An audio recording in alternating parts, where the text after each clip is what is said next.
Namaste, namaskaram, vanikam, namo namaha, jai Ganesha, jai Hindu Yoga Dharma. And as we're approaching another Guru Purnima, let's, as Hindus, take some serious thought here. And today's Upadesh, the living mystic and the monument, some serious reflections from Ayodhya to Waterloo, Trinidad, and the wisdom of Yoga Swami. A Hindu self-inventory on simplicity, sacred space, power, and institutional expansion. Now, of course, we've all heard of the scandal at Ayodhya. And this is a scandal surrounding offerings and financial administration at the Ram Mandir in Ayodhya. And it's embarrassing for several reasons that extend far beyond the alleged theft itself. Hindus have long protested the corruption, political interference, and diversion of funds associated with government-controlled mandirs. The implied promise was clear: return the temples to Hindu hands and Hindu administrations, and that'll be more reverent, more honest, more dharmic. Yet, a privately administered temple can also suffer corruption, secrecy, negligence, and concentrated authority. Religious identity is not an accounting system. Public declarations of devotion are not safeguards. A government official can be corrupt, of course, but so can a trustee, a pundit, a monk, a donor, or a celebrated Hindu leader. Temple freedom without temple accountability is not dharma, it is merely privatized power. Ayodhya, therefore, forces a more difficult question. Perhaps the problem is not only who controls the temple, perhaps it is also what happens whenever a sacred institution accumulates enormous wealth, prestige, property, bureaucracy, political influence, and public emotion. The larger the institution becomes, the more energy must be devoted to preserving the institution itself. Eventually, the machinery may compete with the very sacred purpose it was created to serve. So, Hindus, did we mistake expansion for spiritual growth? Religious communities frequently measure success through growth: more members, more buildings, more land, more programs, more donors, more publicity, and more influence. Ironically, paradoxically, mystics usually measure success in the opposite direction. So be careful before you call yourself a mystic. Fewer possessions, fewer dependencies, less ego, less attachment, less social performance, and greater inward clarity. The mystic asks, quote, "What can I relinquish?" unquote. The organization asks, quote, "What can we acquire next?" unquote. The mystic seeks freedom from accumulation. The institution often depends upon accumulation for survival. Now, this doesn't prove that every large organization or institution is corrupt, but it does reveal a structural tension that should never be romanticized. The most unsettling possibility is that institutional expansion may itself be a departure from the renunciate insight upon which the institution claims to stand. The founder relinquishes the palace. The followers eventually build another palace in his or her name. The living teacher points inward. Later generations construct an outward monument and call the monument the teaching.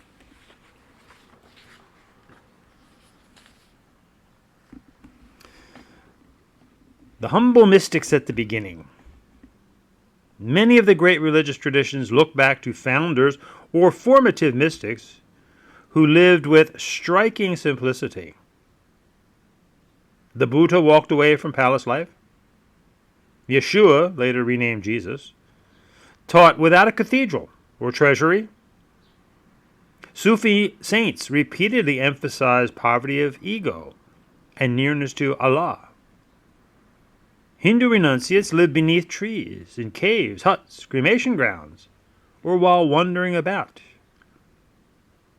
Their authority did not come from buildings, endowments, or public relations. It came from realization, tapas, compassion, discipline, and freedom from possession.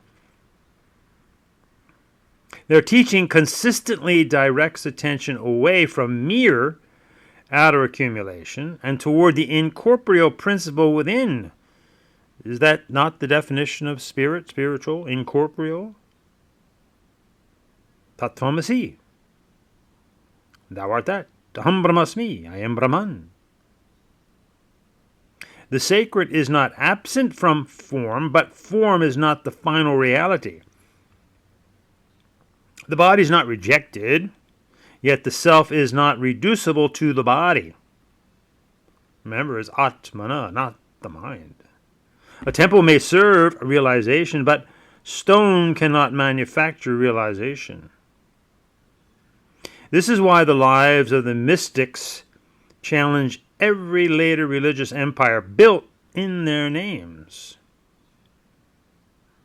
When a monument becomes wealthy, branded, politically connected, and therefore difficult to question, we must ask whether it is preserving the mystic's realization or replacing it with a monument to the mystic.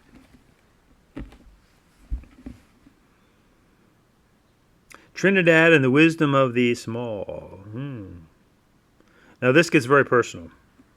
During a pilgrimage to Trinidad, a yatri, in the 1980s, I encountered numerous small family mandirs scattered throughout the island. Many were little more than humble shrines with a simple outdoor coutier where people could sit. Families had built them with what they possessed. Some murtis were not beautifully carved imports from India. They were homemade, local, imperfect by artistic standards, and yet the devotion surrounding them could be immense. Those small mandirs often carried a force, a darshan, a palatable shakti that could not be explained by architecture or expense. Diyas had been lit there repeatedly. Flowers had been offered. Children had watched parents and grandparents pray. The deity was not a showpiece. The deity was woven into family life. The shrine became sacred through the lives lived around it. By contrast, a larger mandir outside Port of Spain was proudly described as a showpiece. It was beautiful, certainly, yet I felt very little dynamic force there. When I spoke honestly about this, the reaction was not curiosity but offense. The institution had identified its architectural achievement with sacred power itself. To question the atmosphere of the building was treated almost as an attack upon the Dharma. But a showpiece is built to be seen. A shrine is built so that we may learn to see. A mandir may be built by money, but its sacred atmosphere is built by devotion. The temple in the sea at Waterloo, Trinidad, offers a powerful parable here. Its origin was not grandeur, prestige, or institutional ambition. Sivudas Sadhu simply wanted a place to perform puja. When he was prevented from worshipping on land, regarded as private property, he carried materials outward into the sea and built a small platform and a shrine so that his sadhana could continue.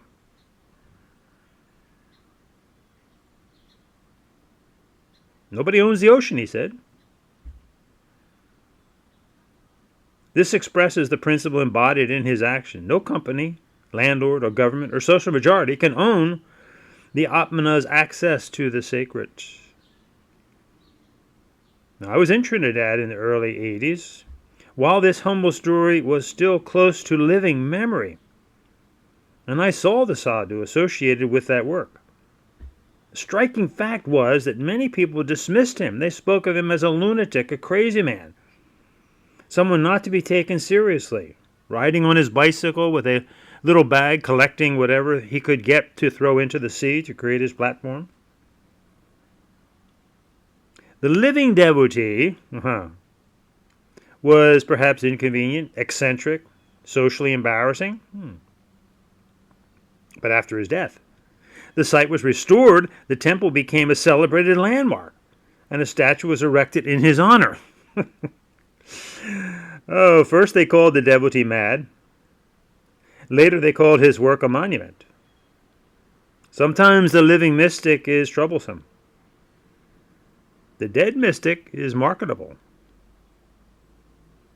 Religion often rejects the person while he or she is practicing the principle, then celebrates the principle once it has become safe architecture. The living mystic can be troublesome. The dead mystic, again, is marketable. So from Waterloo to Ayodhya, the contrast is almost painfully exact. At Waterloo, a poor devotee carried stones into the sea because he had nowhere to worship. At Ayodhya, a monumental mandir gathers immense wealth, bureaucracy, prestige, political power, and the resulting danger of corruption. The Waterloo mandir, in a sense, asks, how little does sincere devotion require?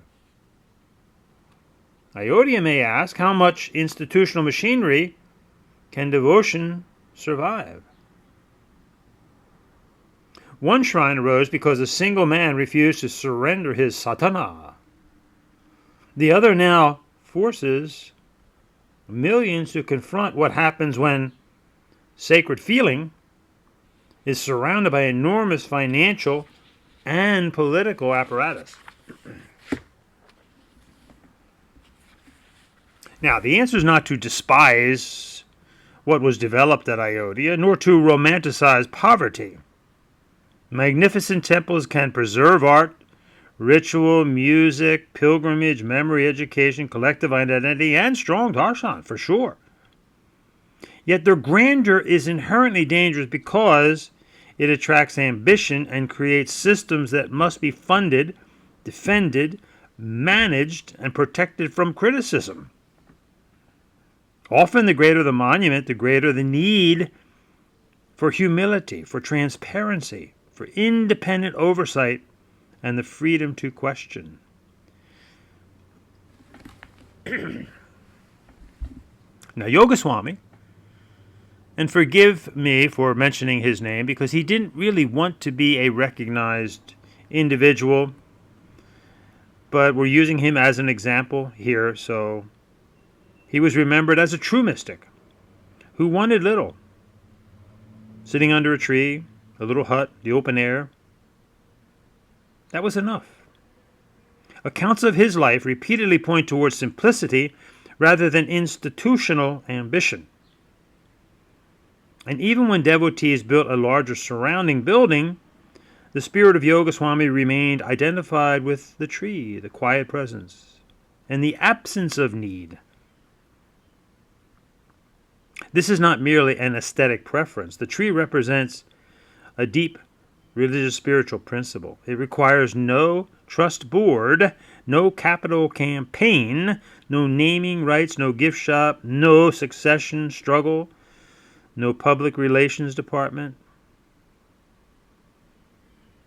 The teachings have to stand on their own. The mystic possesses nothing through which followers can confuse wealth with realization. Yogaswami's simplicity also places a searching question before those who later claimed his lineage.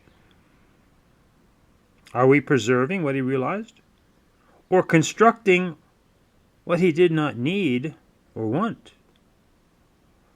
Are we transmitting the inward freedom of the mystic, or monumentalizing him until the monument eclipses the man? Subramanya Swami created a large international organization, substantial properties, publications, monasteries, and an immense temple complex in Hawaii. The work has preserved and promoted Saiva Hinduism. Kudos. Trained, committed monastics, served many people, and produced resources of lasting value. Any serious reflection should acknowledge those accomplishments and very hard work. Yet, the contrast with Yogaswami cannot be avoided. The Satguru wanted little. The disciple built much. The mystic sat beneath the tree. The later institution developed a worldwide structure. Subramanya Swami once said that he was smart enough to build a large organization and smart enough not to.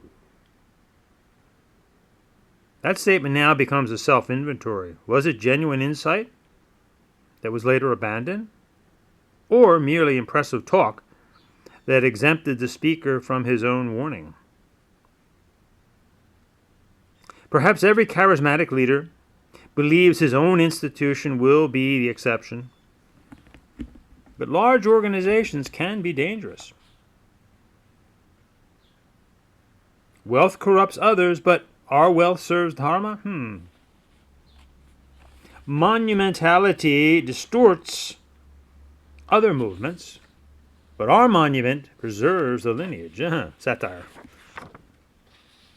This is precisely where vivek is required. Discrimination, discernment. Because noble language can conceal ordinary ambition, even from the person speaking it. The question is not whether the Hawaii complex is beautiful. It is. Wow. The deeper question is whether such beauty can remain subordinate to the renunciant truth embodied by Yogaswami.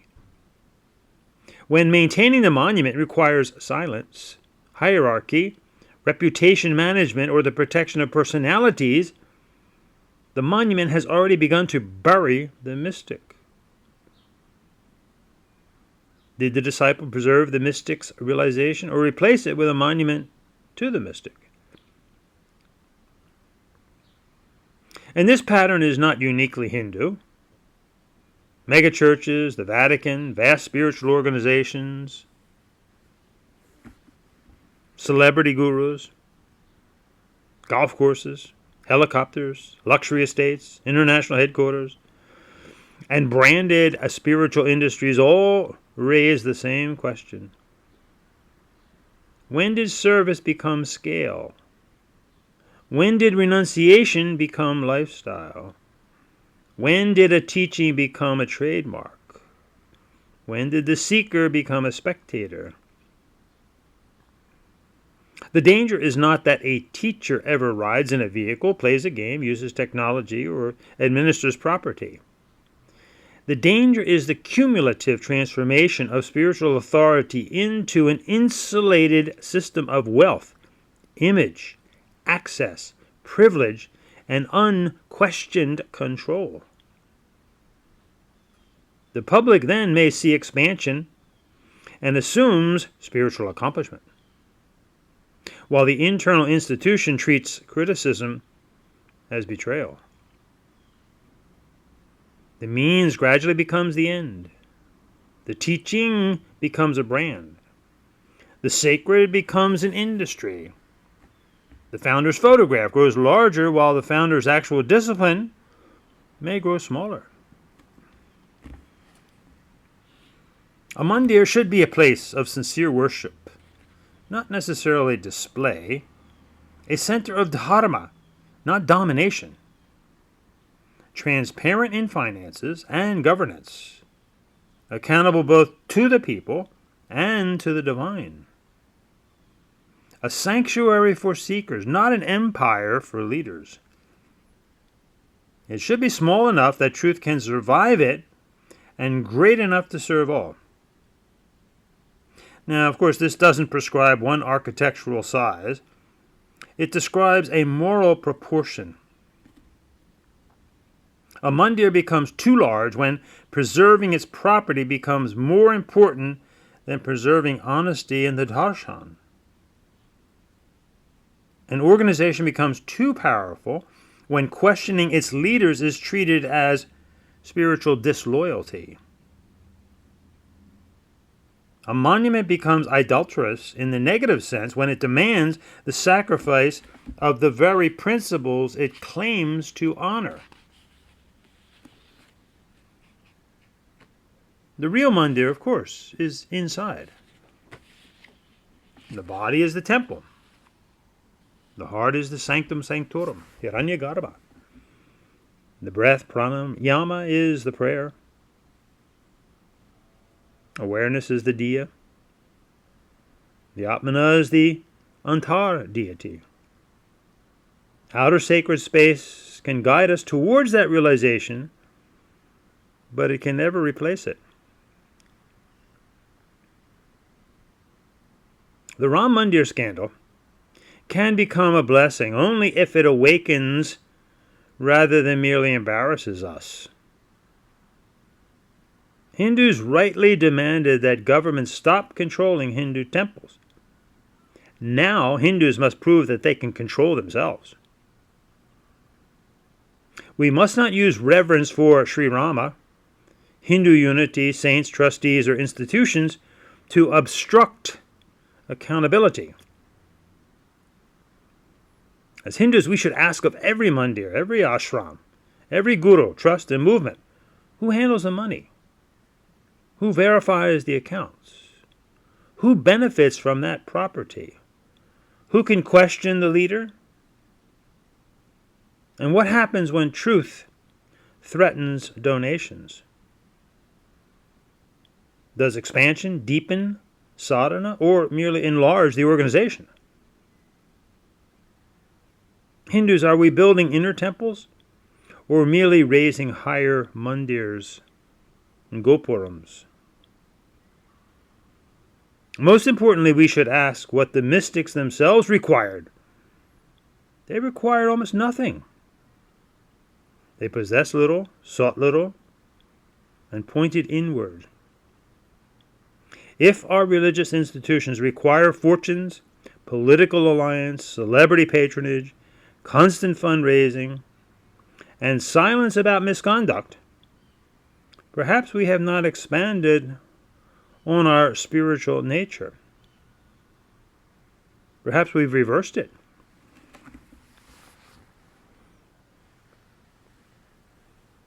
The lesson of Waterloo, Yogaswami, Ayodhya, is not that every humble shrine must remain unfinished, nor that communities should never restore or beautify sacred places. The lesson is that the living bhakti must never be forgotten beneath the monument. Sivudas Sadhu's greatness was not the tourist landmark that came afterward. It was the refusal to surrender his puja when respectable society dismissed him. The lesson of Yogaswami is not that everybody must literally sit underneath a tree. It is that spiritual authority does not need grandeur. The lesson of Trinidad's homemade murtis is not that artistry is unimportant. It is that devotion can consecrate what money cannot manufacture. The lesson of Ayodhya is not that magnificent mandirs are inherently false. It is that magnificence without accountability can wound the very dharma it claims to exalt. Perhaps we have been going in the wrong direction whenever we assumed that a larger institution meant a deeper spirit. The true movement is not from hut to empire, but from simplicity to realization, from realization to service, and from service back to simplicity restrained. So, Hindus, before we build a larger mandir, we should ask ourselves whether we have built a smaller ahamkara ego. Before we raise higher gopurams, let us raise our consciousness. Before we seek more followers, let us become more faithful to the principles we already proclaim. A shrine built by love may be greater than a monument built by money. Dharma does not need our monuments. We need Dharma. Om Tat Sat.